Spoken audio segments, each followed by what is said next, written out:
Okay, this is one heck of a phone. Look at this. The Google Nexus One. And this episode is all about how you don't.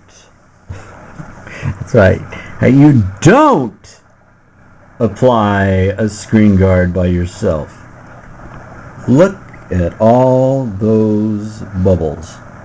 And you know, the funky part is I have no idea what I'm doing, but if you fold over this, you'll find this is a brand new phone, and all I did was stuck this on there, so I'd have something temporary until I get it over to whatever the name of the company is, Zag. They do it in the mall. So you're looking obviously at a perfect screen, but for some reason, even though the screen itself also doesn't have any air bubbles, you start applying it back to the phone and you start getting the seal, and then before you know it, air bubbles galore. Sometimes a lot worse than others. Here, these ones actually look like they may rub out. So that's an interesting thing. So that's basically how you don't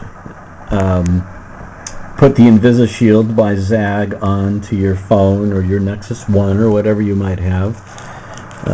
I will note that it does include that, the application solution, and if I can keep it from falling off into Wonderland. There it goes again. Ugh. You know what? It's amazing when you try to be too careful with something and you end up dropping it more than if you just didn't even treat it any differently than something else. Now I even feel a little dust on the sponge, but whatever. Okay. That's what's actually inside the applicator.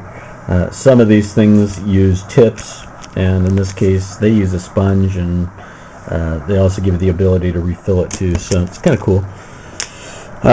So anyway, again, you can see the air bubbles throughout the screen, and again, when you lift this up, it's perfect. Why? Because the phone is brand spanking new.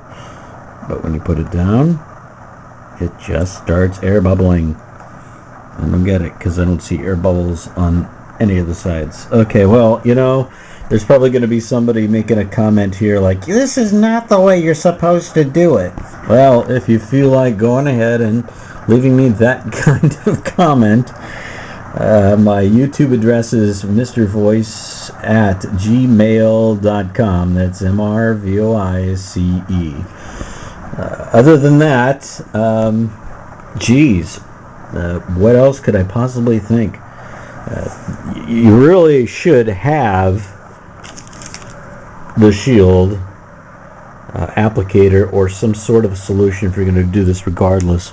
But I mean, it's sort of a laughing matter. I have some of these things on the floor.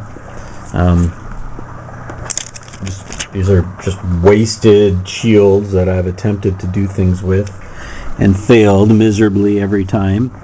And I kept chopping away at one of them, and this is what it finally ended up with. Yes.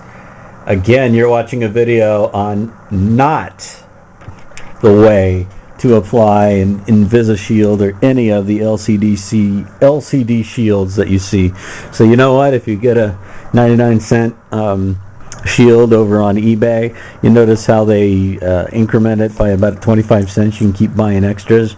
It's because they expect people like myself to be doing the install of this particular product and fail miserably, just like this one here too. And this even has the special tip thing on it. Look at that. It tells you you're supposed to take the thing off, but I don't know, for some reason it bubbled up. So I don't know, I can't tell you how many things I have, but I do have, if you are interested in getting it done professionally. It's an advertisement, and these guys are not paying me. Then again, how many people are really watching this? But it is Zag. They use invisishield, which personally I've had on my HD2 and have on my Click.